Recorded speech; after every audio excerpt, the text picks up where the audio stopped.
Hello friend, welcome to Parikshayan academy.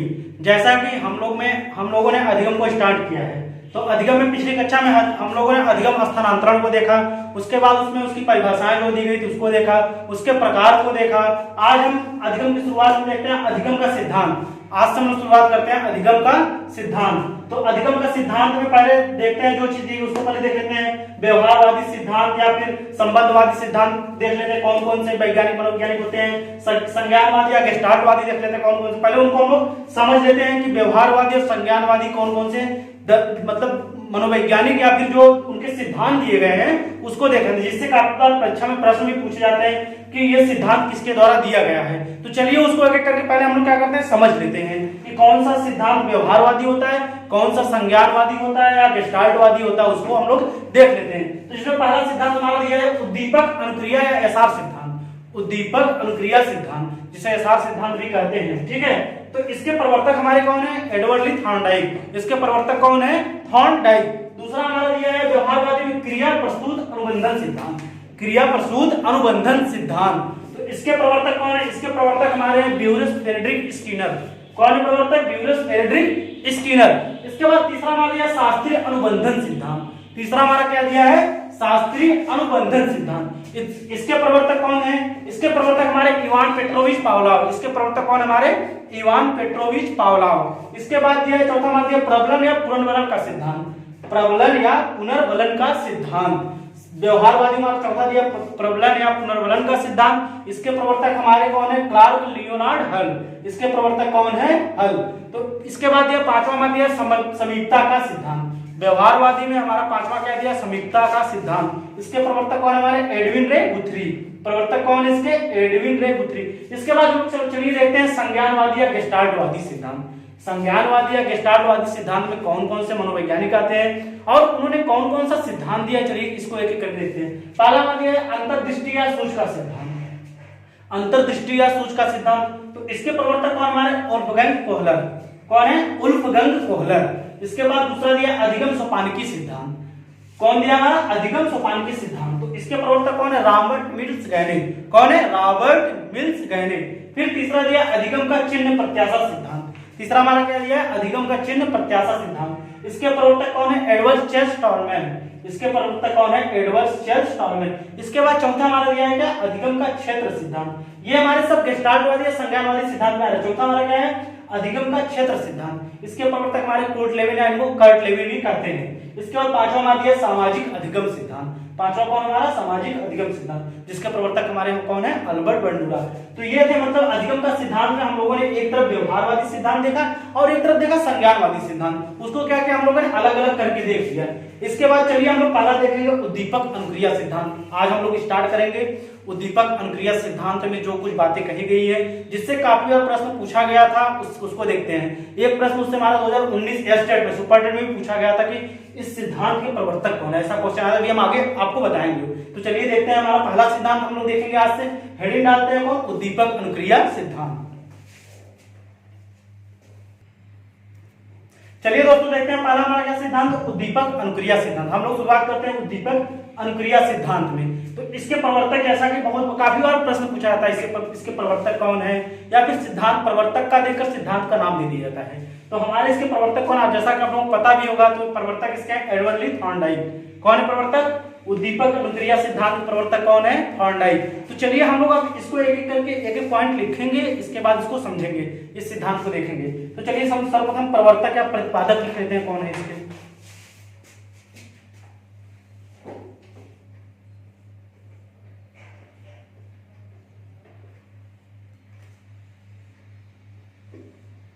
प्रतिपादक, इसके प्रतिपादक कौन है?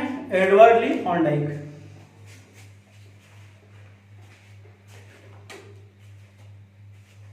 एडवर्ड ली थॉर्नडाइक।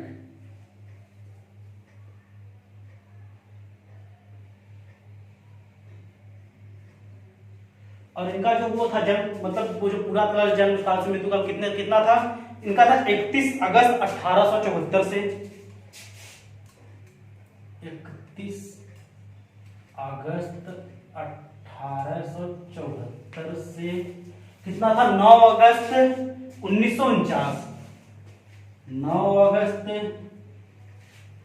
1949। कितना था? 31 अगस्त 1874 से 9 अगस्त 1949। और ये निवासी कहाँ के थे उसको देख लेते हैं। तो निवासी थे ये अमेरिका के। निवासी कहाँ के थे ये?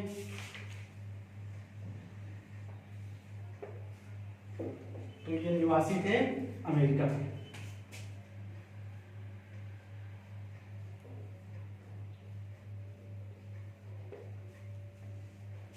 निवासी हो गया अमेरिका के। इसके बाद ये प्रयोग किस पर किए थे? तो इन्होंने प्रयोग किया था एक भूखी बिल्ली पर। प्रयोग किस पे किए थे? भूखी बिल्ली पर। पहले उसको पॉइंट एकदम नोट करके हम लोग चलेंगे, एक चीज देखेंगे। इसके बाद सिद्धांत में क्या क्या होता है उसको देखते चलेंगे। प्रयोग देख लेते हैं। प्रयोग किस पे किए थे? भूखी बिल्ली पर।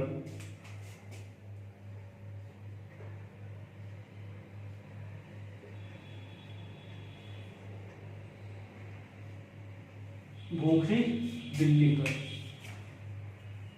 इसके बाद देख लेते हैं उद्दीपक क्या था। उद्दीपक क्या था? मांस या मछली का टुकड़ा। इसमें जो उद्दीपक इन्होंने दिया था वो क्या था?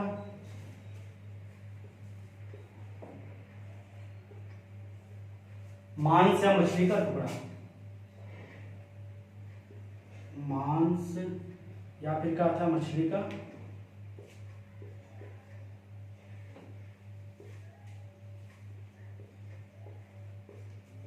टुकड़ा। इसके बाद इनकी पुस्तक आई जिसमें इन्होंने सिद्धांत दिया था। बहुत ही फेमस पुस्तक थी शिक्षा मनोविज्ञान। कौन सी पुस्तक थी? शिक्षा मनोविज्ञान। कब आई थी? 1913 में। पुस्तक का नाम लिख लेते हैं।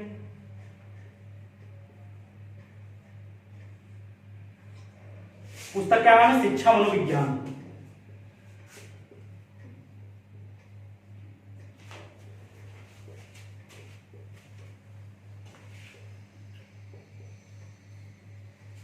और ये पुस्तक आई कब थी? 1913 में। तो ये देखा हम लोग सामान्य परिचय इनका देखा। इसमें क्या था कि उद्दीपक सिद्धांत में क्या था? प्रतिपादक कौन थे हमारे? एडवर्ड ली थॉर्नडाइक। 31 अगस्त 1874 से 9 अगस्त 1949 तक। इसके बाद में देखा निवासी कहाँ के थे? तो निवासी थे हमारे अमेरिका के। प्रयोग किस पर किए? तो प्रयोग इन्होंने बहुत इंपॉर्टेंट भूखी एक बिल्ली थी जिसमें क्या रहता है एक पीले में फिर बंद कर देते हुए मांस का टुकड़ा। आगे हम सब बताएंगे उसको। तो इन्होंने जो प्रयोग किया था भूखी बिल्ली पर किया था। इसके बाद उद्दीपक उन्होंने क्या दिया था? उद्दीपक उन्होंने भूखी बिल्ली को उद्दीपक क्या दिया था? स्टिमुलस क्या दिया था? मांस का टुकड़ा या फिर मछली का टुकड़ा। मांस या मछली का टुकड़ा। इसका पुस्तक कौन थी इनकी जिसको ये सिद्धांत दिया? बहुत इंपॉर्टेंट, बहुत बार परीक्षा में पूछी गई पुस्तक है शिक्षा मनोविज्ञान। किसकी पुस्तक? शिक्षा मनोविज्ञान पुस्तक हमारी है थॉर्नडाइक की जो पुस्तक। और ये पुस्तक आई कब थी? 1913 में। इसके बाद चलिए देखते हैं सिद्धांत की। ये जो सिद्धांत दिए थे इसके उपनाम या अन्य नाम इन्होंने कौन कौन से दिए तो उसको भी देख लेते हैं। चलिए देखते हैं सिद्धांत के उपनाम या अन्य नाम, उसको भी हम लोग लिख लेते हैं।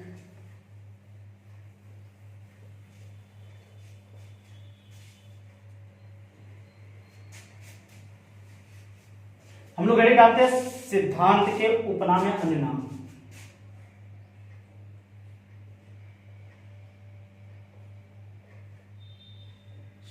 सिद्धांत के उपनाम या अन्य नाम। चलिए एक एक करके देख लेते हैं। इसमें पहला था यथार्थ थ्योरी, जो बताया था पहले ही बता चुके हैं यथार्थ थ्योरी। उसको लिख लेते हैं क्या क्या इन्होंने दिया था। यथार्थ थ्योरी। दूसरा कौन सा दिया था इन्होंने? दूसरा संयोजनवाद का सिद्धांत। क्या क्या नाम दिया? संयोजनवाद का सिद्धांत।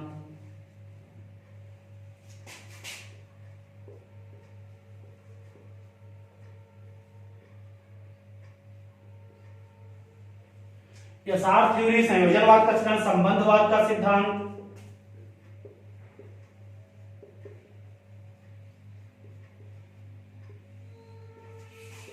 संबंधवाद का सिद्धांत। यथार्थ थ्योरी, संयोजनवाद, संबंधवाद। इसके बाद अधिगम का बंध सिद्धांत।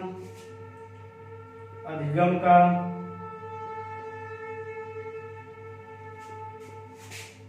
बंध सिद्धांत,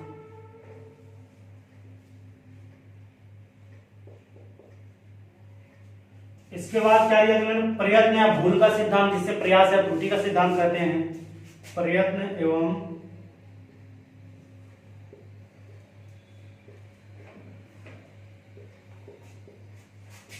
भूल का सिद्धांत, या इसी का कहा जाता है प्रयास एवं त्रुटि का सिद्धांत। प्रयास एवं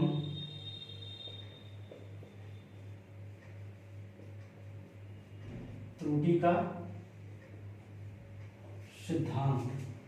प्रयत्न एवं भूल का सिद्धांत, प्रयास सिद्धांत को उपनाम या अन्य नाम देना। यसार थ्योरी, पहला ने क्या नाम दिया था सिद्धांत का, यसार थ्योरी।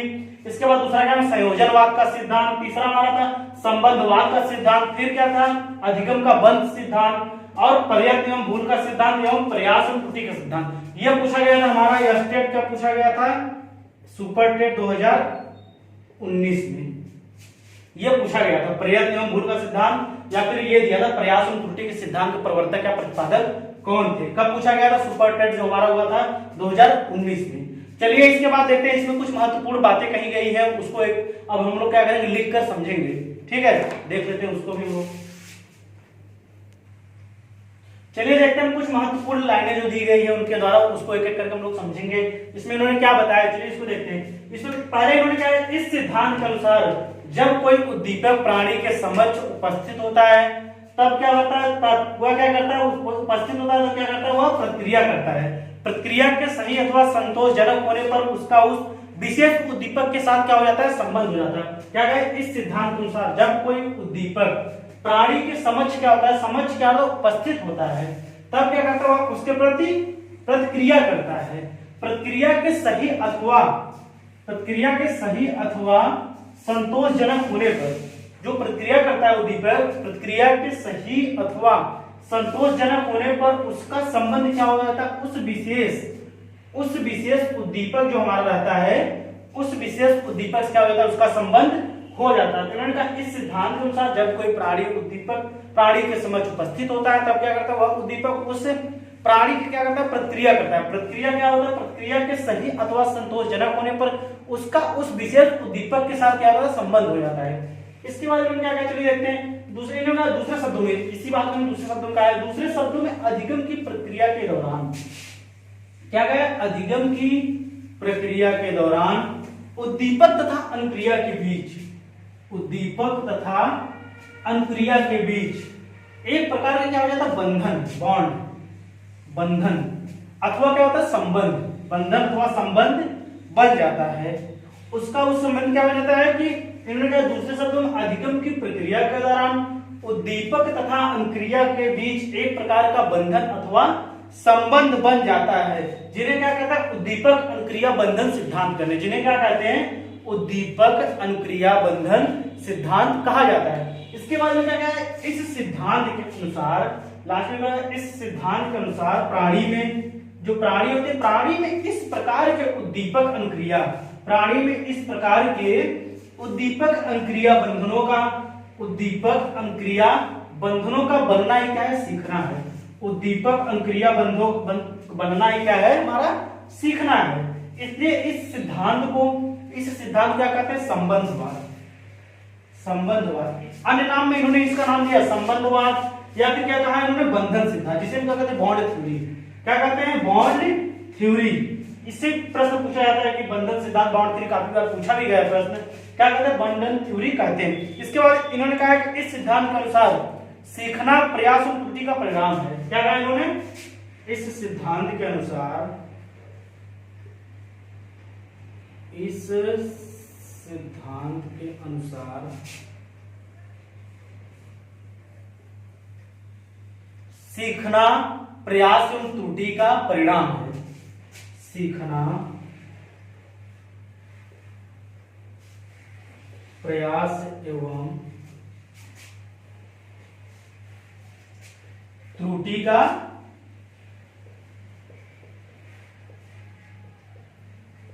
परिणाम है। क्या कहा इन्होंने इस सिद्धांत में? इन्होंने कहा है कि इस सिद्धांत के अनुसार सीखना, जब कोई चीज हम कुछ भी चीजें जब सीखते हैं तो क्या करते हैं, बार बार प्रयास करते हैं, और जब प्रयास करेंगे तो जाहिर सी बात में त्रुटि हमारी सम्मिलित रहेगी, समाहित रहेगी। तो इन्होंने क्या कहा, इस सिद्धांत के अनुसार सीखना, इस सिद्धांत के अनुसार सीखना क्या होता है, प्रयास एवं त्रुटि का क्या होता है, एक परिणाम होता है।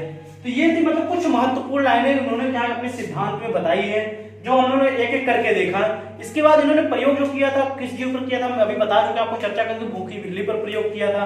तो चलिए देखते हैं बिल्ली द्वारा क्या क्या अनुक्रियाएं, क्या क्या प्रतिक्रियाएं दी गई थी, उन्होंने क्या क्या किया था जब उसको पिंजरे में बंद किया गया था और मांस का जो टुकड़ा उसको दिया जा रहा था, भूखी थी बिल्ली, उसके जो क्रियाएं जो की थी उसको हम लोग एक एक करके समझेंगे और देखेंगे। तो चलिए उसको देखते हैं। चलिए हम लोग देखते हैं उपयुक्त प्रयोग जो इन्होंने बिल्ली पर प्रयोग किया था। तो बिल्ली द्वारा अपनाए गए चरण क्या थे, उसमें एक एक करके उसको देखते हैं। जो बिल्ली, जो भूखी बिल्ली थी, उसको जो चरण, एक एक चरण जो बिल्ली ने जब अपने प्रयोग में लाया था उसको चलिए एक एक करके हम लोग देखते हैं। तो पहला चालक, चालक में क्या था, बिल्ली क्या थी, भूख। पहला क्या था, चालक में हमारा क्या रहेगा, भूख। इसके बाद उसका लक्ष्य क्या होता है, लक्ष्य क्या होता है, बिल्ली को मांस या सड़ी मछली का टुकड़ा या प्राप्त करना। लक्ष्य क्या रहता है उसका, मछली को प्राप्त करना। भूखी बिल्ली, पहले क्या था, भूखी बिल्ली क्या थी हमारी, भूखी थी। इसका उसका जो लक्ष्य क्या था, मछली या मांस के टुकड़े को प्राप्त करना। इसका बाधा क्या था, उसमें बाधा देखते हैं लोग, बाधा क्या था, पिंजरे का दरवाजा बंद होना। जो बाधा था उसका मुख्य बाधा क्या था, पिंजरे का जो दरवाजा था वो क्या था, बंद था। इसके बाद क्या, बिल्ली क्या करती है, बंद दरवाजा पाती क्या करते, उल्टे सीधे प्रयास करती है, प्रयत्न करती है। क्या करती है, उल्टे सीधे प्रयत्न या प्रयास करती है। तो पिंजरे क्या करती है, पिंजरे को क्या करती है, वो काटती है और क्या करती है, बाहर निकलने का प्रयास करती है। प्रयत्न, उल्टे सीधे प्रयास या प्रयत्न क्या आएगा, पिंजरे को बार बार क्या करती है, जब उसको मछली, सड़ी मछली या फिर मांस का टुकड़ा जब उसको मतलब सूंघती है, तो जब उसको क्या लगती है, भूख लगती है, तो क्या उसको पाने के लिए क्या एकदम उत्सुक होती है। तो काटना और फिर क्या बाहर निकलने का प्रयास करना है। इसके बाद क्या था हमारा, संयोग व सफलता। संयोग व सफलता क्या रहता है, इसको देखते हैं कि संयोग क्या रहता है, अचानक जब उसका ध्यान जाता है लीवर, क्या होता है लीवर का, तो लीवर क्या हो जाता है, लीवर दब जाता है। उसका ध्यान जाता है बिल्ली का लीवर, तो लीवर दब जाता है, क्या दरवाजे का खोलना। ये क्या था, संयोग या फिर उसको सफलता मिलती है। इसके बाद सही प्रयत्न का चुनाव करना। सही प्रयत्न का चुनाव क्या है, दरवाजा खोलने का जो तरीका रहता है उसका वही सही तरीका रहता है। इसके बाद स्थिरता। स्थिरता जो होती है क्या है, दरवाजा को खोलना। दरवाजा को स्थिर होती है, दरवाजा को खोलती है और क्या करती है, मछली के टुकड़े का, मांस के टुकड़े को वो प्राप्त कर ली। तो हम लोगों ने एक पॉइंट मतलब चार्ट के द्वारा इसको क्या नहीं समझ लिया, मतलब मुख्य मुख्य पॉइंट बिल्ली द्वारा क्या क्या अपनाए गए चरण थे।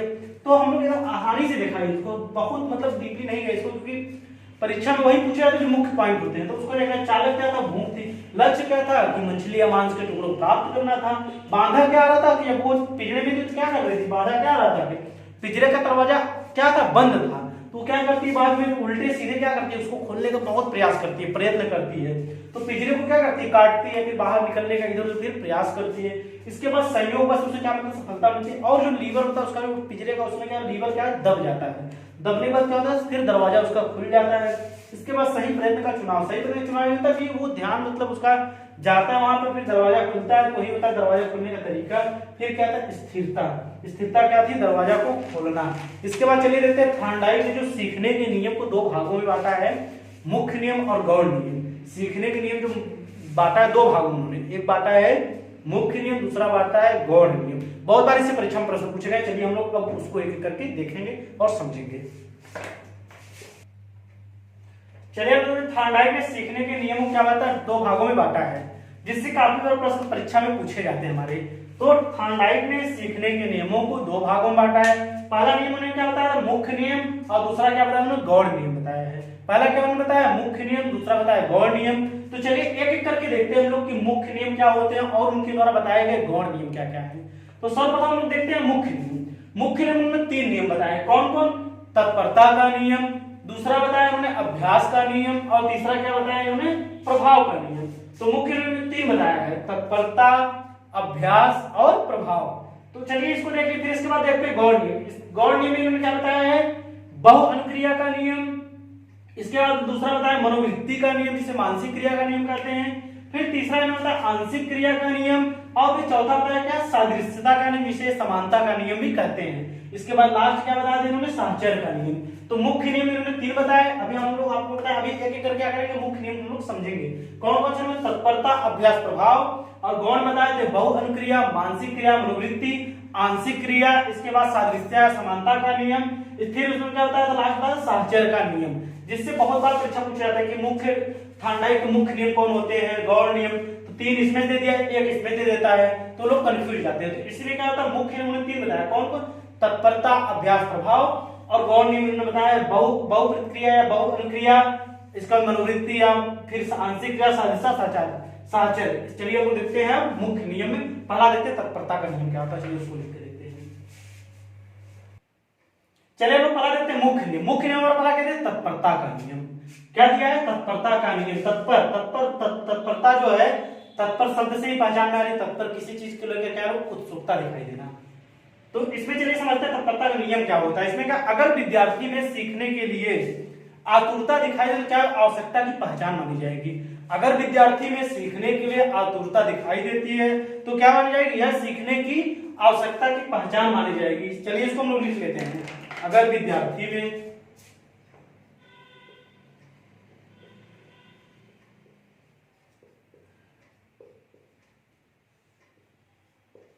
सीखने के लिए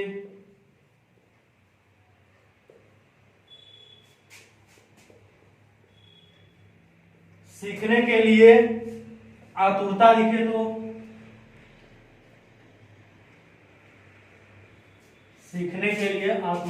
तो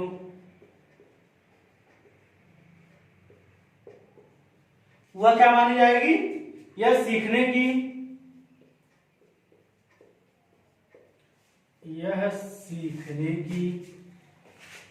आवश्यकता की पहचान मानी जाएगी। आवश्यकता की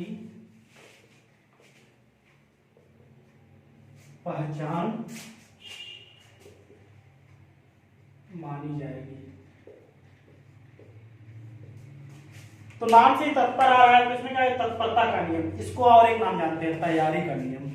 किस नाम जाना जाता है, तैयारी का नियम। तैयारी का नियम कहा किसने है, तैयारी का नियम कहा किसने, इसमें बहुत मतलब मतभेद रहा है, लेकिन उसको चलिए हम लोग इसको किस नाम से और जानते हैं, तैयारी का नियम। तैयारी का नियम। और कहा किसने है, उडवर्थ ने।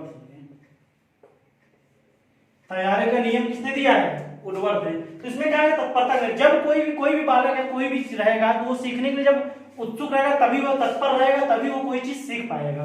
जैसे अगर विद्यार्थी में सीखने की आतुरता दिखे तो क्या है, सीखने की पहचान मान लीजिए। जैसा कि होता भी है, अभी सामने परीक्षा रहती है तो क्या रहता है, लोग एकदम रहते, जो बच्चे रहते हैं क्या रहते हैं, सीखने के लिए, पढ़ने के लिए क्या रहते हैं, उत्सुक रहते हैं। जब परीक्षा नहीं तो क्या रहते हैं, उत्सुक नहीं रहते। इसी प्रकार एक उदाहरण इसका बहुत फेमस, जैसे बताया जाता है कि किसी घोड़े या गधे को क्या करना होता है, किसी घोड़े या गधे को 10-20 लोग पकड़ लिए, उसको क्या किए, इसके बाद पकड़ कर क्या किए, उसको लेकर नदी के पास 10-15 लोग उसको पकड़ के किसी घोड़े को लेकर नदी के पास पानी पीने के लिए। तो पानी कब पिएगा, जब वो तत्पर रहेगा तभी तो पानी पिएगा, नहीं तत्पर रहेगा चाहे 50 लोग उसको पकड़ के ले जाओ, जबरदस्ती पानी पिलाओ, वो नहीं पिएगा पानी। जब तक क्या रहेगा, वो तत्पर नहीं रहेगा पानी पीने के लिए, तब तक वो पानी नहीं पिएगा। और तत्परता का नियम क्या रहता है, इसमें क्या हो रहा है, बच्चों को ज्यादा से ज्यादा मोटिवेट करना चाहिए। पढ़ाई के समय बच्चों को ज्यादा से क्या मोटिवेट करना चाहिए, वो तत्पर रहे सीखने के लिए कोई भी चीजों को। तो ये था हमारा तत्परता का नियम। तत्परता का नियम ये है कि कोई भी चीज जब सीखते हैं तो सबसे पहले हमको क्या है, तत्पर रहना चाहिए, उसके लिए आतुरता, उत्सुकता दिखाई देनी चाहिए, तब उस चीज को हम क्या करते हैं, आसानी से सीख लेते हैं। तो इसके बाद चलिए हम लोग दूसरा देखते हैं। दूसरा हमारा क्या है, अभ्यास का नियम। चलो उसको देख लेते हैं।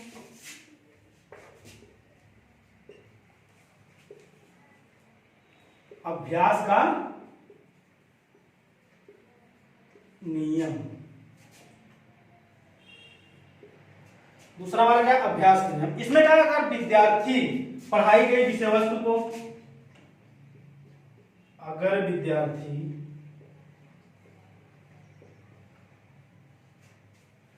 पढ़ाई गई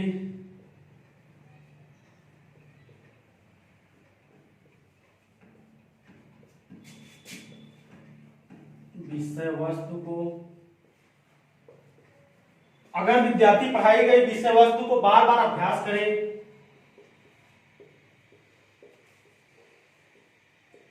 बार बार अभ्यास करे तो यह पहचान, बार बार अभ्यास करे तो यह पहचान सीखने की आवश्यकता होती है।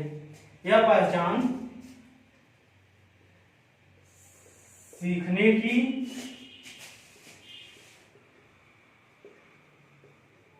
आवश्यकता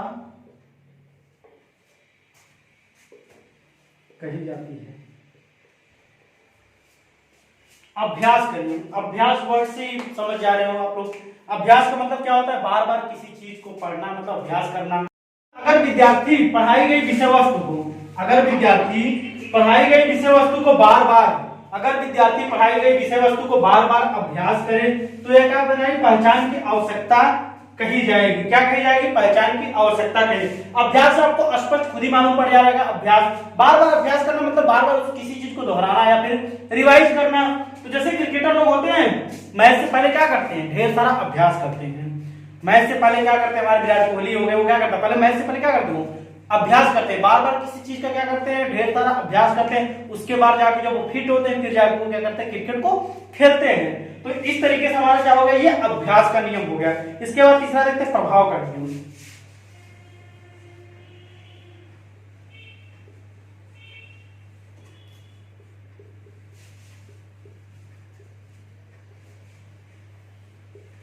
प्रभाव का नियम, इसमें क्या? अगर विद्यार्थी को अधिगम, अगर विद्यार्थी को अधिगम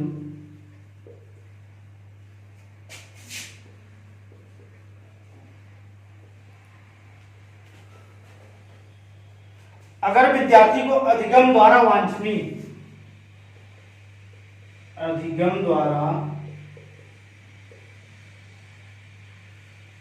वांछनीय कामना होता है, अगर विद्यार्थी को अधिगम द्वारा वांछनीय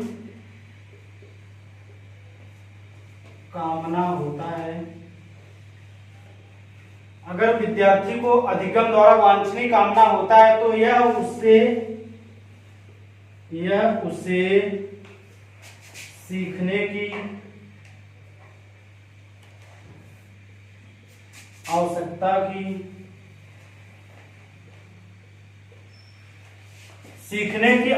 की क्या करता है? पहचान कराता है।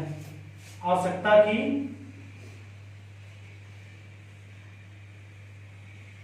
पहचान कराता है। ठीक है। प्रभाव का नियम क्या? अगर विद्यार्थी को अधिगम द्वारा वांछनीय कामना होता है, जो वांछनीय शब्द होते हैं उसको क्या करते हैं? वांछनीय व्यवहार क्या करता है? अपने वांछनीय व्यवहार क्या करता है? वो कामना होता है तो यह उसे सीखने की जो चीज सीखता है उसको क्या करता है? उसकी पहचान कराता है। विद्यार्थी क्या होता है? प्रभाव का नियम क्या होता है? जब कोई प्रभाव उस पर पड़ेगा तो क्या करता है? तभी विद्यार्थी उसको अच्छे तरीके से उस चीज को सीख सकता है और समझ सकता है। इस प्रकार हम लोग तत्परता का नियम, तो इसमें हम लोग देखा अगर विद्यार्थी तत्पर रहेगा किसी चीज को सीखने के लिए वो उस चीज को आसानी से सीख सकता है। फिर क्या? अभ्यास का नियम, बार बार अभ्यास करके भी हम किसी भी चीज को सीख सकते हैं। फिर प्रभाव का नियम, अगर हमारे ऊपर उस चीज का वांछनीय प्रभाव पड़ रहा है तब भी हम क्या करते हैं? उस चीज को हम सीख सकते हैं। अगर वो चीज हमारे लिए अच्छी है या बुरी है, मतलब तो वांछित व्यवहार, मतलब वांछित व्यवहार जो होते हैं उसके अच्छे व्यवहार को क्या करते हैं? हम ग्रहण कर सकते हैं, उसके द्वारा भी क्या सीख सकते हैं। तो ये पहला तत्परता, अभ्यास, प्रभाव, ये इनके थे मुख्य नियम। अब इसके बाद चलिए हम लोग देखते हैं गौड़ नियम को। चलिए हम लोग देखते हैं गौड़ नियम। गौड़ नियम पहला हमारा क्या था? बहु अनुक्रिया का नियम या बहु प्रतिक्रिया का नियम। उसको हम लोग देख के समझेंगे। चलिए डालते पहले बहु अनुक्रिया का नियम।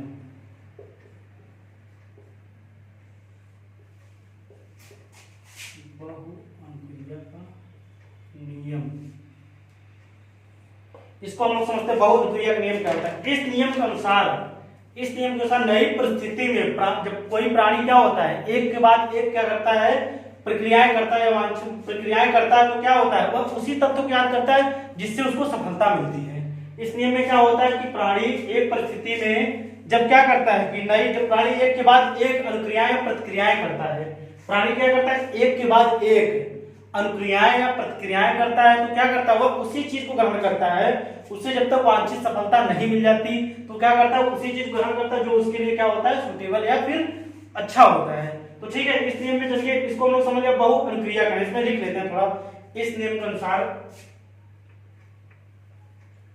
इस नियम के अनुसार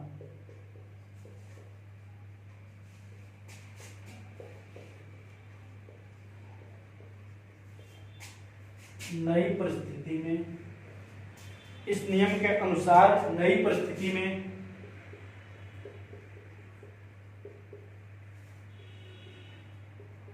नई परिस्थिति प्राणी क्या करता है, एक के बाद एक अनुक्रियाएं करता है। प्राणी तब तक एक के बाद एक अनुक्रियाएं करता है, तब के बाद एक क्या करता है, अनुक्रियाएं करता रहता है। जब तक क्या होता है, उसे वांछित सफलता नहीं मिल जाती है। ठीक है, जब तक उसे क्या होता है, वांछित सफलता नहीं मिल जाती। ये हमारा क्या था, पहला क्या था, बहु अनुक्रिया का नियम। चलिए दूसरा इसके बाद देखते हैं आंशिक क्रिया का नियम। ठीक है, दूसरा देखते हैं मनोवृत्ति या फिर, चलिए हम लोग देखते हैं पहले आंशिक क्रिया का नियम क्या होता है, उसको देख लेते हैं, इसके बाद देखते हैं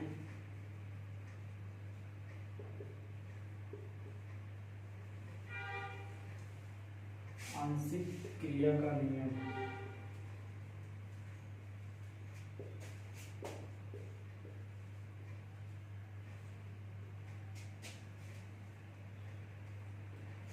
आंशिक क्रिया का नियम, इसमें क्या होता है, इस नियम के अनुसार प्राणी सीखने की परिस्थिति में, इस नियम के अनुसार प्राणी सीखने की परिस्थिति में क्या करता है कि सुसंगत तथा असंगत तथ्यों को पहचान कर केवल क्या करता है, सुसंगत तथ्यों को ग्रहण करता है। इस क्रिया में क्या करता है, आंशिक क्रिया में क्या करता है, वह सुसंगत तथा असंगत तथ्यों को पहचान कर केवल क्या करता है कि सुसंगत तथ्यों को वो ग्रहण करता है। इसमें क्या करता है, केवल सुसंगत तथ्यों को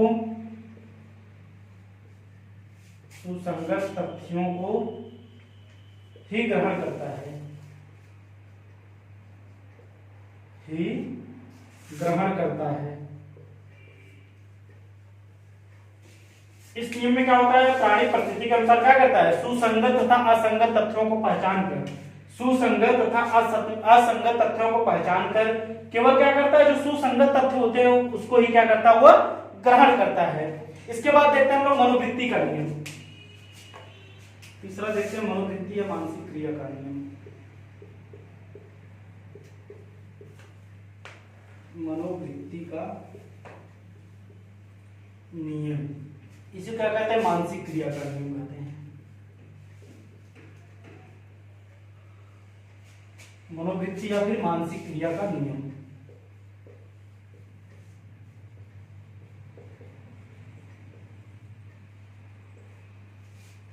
मनोवृत्ति या मानसिक क्रिया का क्या नियम कहते हैं। चलिए इसमें देख लेते हैं, इसमें क्या होता है, इस नियम के अनुसार, इस नियम के अनुसार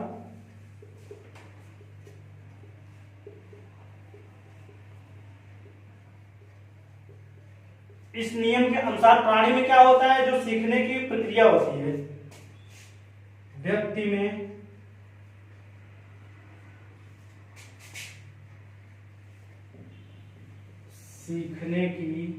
सीखने के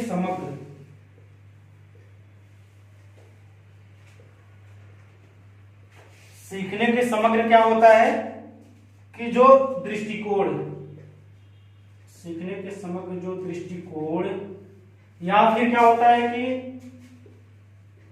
जो वांछनीय व्यवहार होते हैं, दृष्टिकोण या फिर वांछनीय जो व्यवहार होते हैं,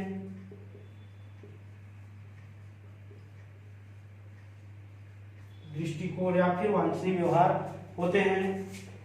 वांछनीय व्यवहार तो उसमें क्या होता है, प्राणी उसी कार्य को क्या करता है, प्राणी उसी कार्य को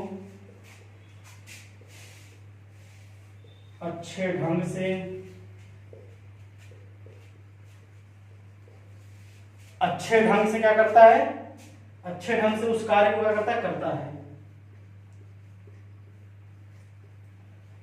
ठीक है। इस नियम अनुसार व्यक्ति में सीखने के समग्र दृष्टिकोण या फिर वांछित व्यवहार से क्या करता है, प्राणी उसी कार्य को अच्छे ढंग से करता है जिसमें क्या करता है वह जिसको करने की वह मनोवृत्ति रखता है। वह क्या करता है, जिसको करने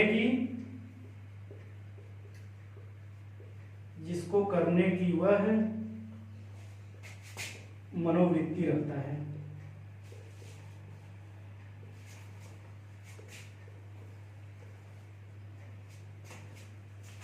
ठीक है। मनोवृत्ति या मानसिक, इसमें क्या था कि हम लोग इस नियम के अनुसार व्यक्ति में सीखने के समग्र दृष्टिकोण या वांछित व्यवहार से प्राणी उसी कार्य को अच्छे ढंग से करने की क्या करता है, अच्छे ढंग से करता है जिसको करने को क्या करता है, मनोवृत्ति को रखता है। इसके बाद चौथा हम लोग देखते हैं सादृश्यता का नियम। चलिए हम लोग देखते हैं चौथा हमारे सादृश्यता का नियम या फिर जिसे कहते हैं समानता का नियम। इसमें क्या है, इस नियम के अनुसार प्राणी नई परिस्थिति में, इस नियम के अनुसार प्राणी नई परिस्थिति में उसी प्रकार की अनुक्रियाएं या प्रतिक्रियाएं करता है। इस नियम के अनुसार प्राणी नई परिस्थिति में उसी प्रकार की प्रतिक्रियाएं करता है जिस प्रकार की प्रतिक्रियाएं अनुक्रियाएं वह लगभग समान या सादृश्य परिस्थितियों में क्या करता है, पूर्व में करके सफलता प्राप्त कर चुका हो। पूर्व में करके क्या सफलता प्राप्त कर चुका हो। क्या कहा गया है कि जिस प्रकार के अनुक्रियाएं वह लगभग समान या सादृश्य परिस्थिति में वह क्या पूर्व उसके पहले करके क्या कर चुका हो, सफलता को प्राप्त कर चुका हो। यह कौन सा नियम हमारा, सादृश्यता का नियम कहा है। इसके बाद हम देखते हैं साहचर्य का। साहचर्य शब्द से आपको पता है साथ होता है, तो साहचर्य का नियम इसको देख लेते हैं। इस नियम के अनुसार किसी संवेदनशील परिस्थिति में जोड़कर प्राणी से कोई भी अनुक्रियाएं या प्रतिक्रियाएं कराई जा सकती हैं। इस नियम के अनुसार किसी संवेदनशील परिस्थिति में जोड़कर प्राणी से कोई भी अनुक्रियाएं या प्रतिक्रियाएं कराई जा सकती हैं, जिसे करने में क्या होता है, वह समर्थ होता है। जिसे करने में हम प्राणी क्या होता है, समर्थ होता है। इसे कौन सा नियम कहते हैं, साहचर्य का नियम। तो ये पांचों नियम हम लोगों ने देख लिया है। इसकी एक ट्रिक भी हम लोगों को याद करने की ट्रिक एक होती है, बहुमा आशा समान। कौन सी ट्रिक होती है इस नियम को याद करने की, बहुमा आशा समान। कौन सी ट्रिक होती है, बहुमा आशा समान। पहले बहु प्रतिक्रिया, बहु अनुक्रिया, मानसिक या मनोवृत्ति, आंशिक, इसके बाद क्या सादृश्य समानता का नियम, फिर क्या लास्ट हमारा समान या फिर साहचर्य का नियम। इसके बाद चलिए हम लोग देखते हैं कि इस सिद्धांत का उपयोग देख लेते हैं। ये नियम हो गए हमारे, पहले हम लोगों ने देखा मुख्य नियम, फिर हम लोगों ने क्या देखा, गौड़ नियम देखा। तो गौड़ नियम हम लोगों ने पांचों नियम करके देखा। इसके बाद चलिए हम लोग क्या देखते हैं, इसके बाद देखते हैं इस सिद्धांत का शिक्षा में क्या उपयोग होता है, उसको देख लेते हैं। चलिए हम लोग देखते हैं इस सिद्धांत का उपयोग, इस सिद्धांत का शिक्षा में उपयोग या फिर इस सिद्धांत का क्या उपयोग होता है उसको देखते हैं। पहला यह सिद्धांत मंद बुद्धि, यह सिद्धांत क्या होता है, मंद बुद्धि बालकों के लिए क्या होता है, उपयोगी होता है। यह जो सिद्धांत होता है क्या होता है, मंद बुद्धि बालकों के लिए क्या होता है, उपयोगी। इसमें क्या करता है, उनको बार बार अभ्यास करा कर क्या किया, कोई भी चीजें उनको बताई या सिखाई जाती है। ऐसे बालक जो होते हैं उनको क्या किया जाता है कि बार बार उनको कोई भी विषय वस्तु को बार बार उनको क्या करता है, बताया जाता है या फिर अभ्यास कराया जाता है, जिसके द्वारा क्या करते हैं, उसको क्या करते हैं, धीरे धीरे उस चीज को सीखते हैं। दूसरा, इससे धैर्य एवं परिश्रमों के गुणों का विकास होता है। इस सिद्धांत से क्या होता है, कोई भी चीज एकाएक नहीं सीखी जा सकती है। पहले क्या रहेंगे, हम तत्पर रहेंगे, अभ्यास करेंगे, फिर क्या करेंगे, अब फिर प्रभाव पड़ेगा। तो यही चीजें कहेंगे, इससे धैर्य, कोई भी चीज रहे उसको धैर्य रखना पड़ेगा। फिर क्या, परिश्रमों के गुणों का क्या होता है, जो परिश्रम मिलता है उसको गुणों क्या होता है, विकास होता है। इसके बाद इससे अनुभव से लाभ उठाने की क्षमता का विकास होता है। इससे क्या होता है, जो पूर्व अनुभव हमारा होता है उसके आधार पर क्या होता है, इससे हम लाभ उठाने की क्षमता का भी विकास होता है। और क्या, कोई भी विषय जो हम पूर्व में सीखे रहते हैं उसका भी इसमें क्या होता है, प्रयोग किया जाता है। इसके बाद यह है कि बालक को, विद्यार्थी को स्वयं के प्रयत्न से क्या करना, अधिगम के अवसर प्रदान करने चाहिए। विद्यार्थी को क्या होता है, स्वयं के प्रयत्न से खुद से बार बार क्या करना चाहिए, अभ्यास करना चाहिए किसी भी चीज को सीखने के लिए, उसका क्या करना चाहिए, अधिगम को सीखने के लिए उसमें अवसर प्रदान करना चाहिए। इसके बाद ये बालक को सीखने का उद्देश्य बताता है। यह सिद्धांत क्या करता है, किसी भी बालक को क्या करता है, सीखने का उद्देश्य बताता है कि हम किसी भी चीज को, किसी भी विषय वस्तु को कैसे हम एक एक करके उसको सीख सकते हैं। इसके बाद यह सिद्धांत सीखे गए ज्ञान तथा कौशलों का, सीखे गए ज्ञान तथा कौशलों का क्या करता है, बार बार अभ्यास कराता है। यह सिद्धांत सीखे गए ज्ञान तथा कौशलों का बार बार अभ्यास करने या दोहराने की आवश्यकता पर क्या करता है, बल देता है। यह सिद्धांत क्या करता है कि बार बार क्या करता है, ज्ञान तथा कौशलों को बार बार दोहराता है और क्या करता है कि दोहराने की आवश्यकता पर क्या करता है, अभ्यास करो क्या करता है, बल देता है। इस प्रकार से हम लोगों ने देखा इस सिद्धांत का उपयोग, जो कि एक करके हम लोगों ने इसमें जो पॉइंट दिए गए थे उसको क्या करते हैं, जो परीक्षा में प्रश्न इससे भी पूछे जाते हैं, तो हम लोगों ने क्या किया, एक एक करके उसको देख लिया। तो आज के लिए क्या करता है, ये वीडियो हमारी यहीं पर समाप्त होती है। जो चैप्टर था हमारा उद्दीपक अनुक्रिया सिद्धांत, बहुत बार इससे देखिए बताया था, 2019 टेस्ट में एक प्रश्न इससे पूछा गया था, इसका क्यों नाम दिया गया था, किसके प्रवर्तक कौन है, तो उसको हम लोगों ने शुरू में ही देख लिया। तो आज की क्लास हमारी यहीं पर समाप्त होगी। अगर आपको कोई भी डाउट हो तो आप कमेंट सेक्शन में उसको पूछ सकते हैं। तो आज के लिए बस इतना ही। अगर हमारा चैनल पसंद आ रहा है तो उसे लाइक करें, सब्सक्राइब करें। आप सभी का बहुत बहुत धन्यवाद।